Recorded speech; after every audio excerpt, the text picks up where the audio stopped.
我已靠着斜窗，看着來時的路，看雨也停了，風涼過地也不只是孤獨，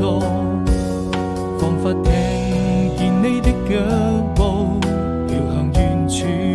鐘樓鐘聲訴說着人們的思念，人在旅途。從那年夏天，再一次踏上這條小路，走到哪裏，你是否會把一切都好好記住，鬆開手，等每個日出，鮮花在你身邊翩翩起舞，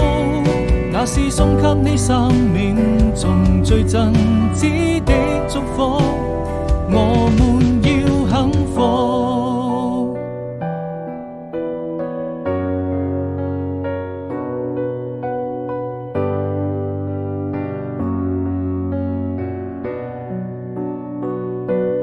我已靠着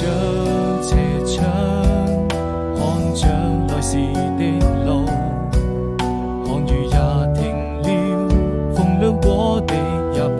只是孤獨，彷彿聽見你的腳步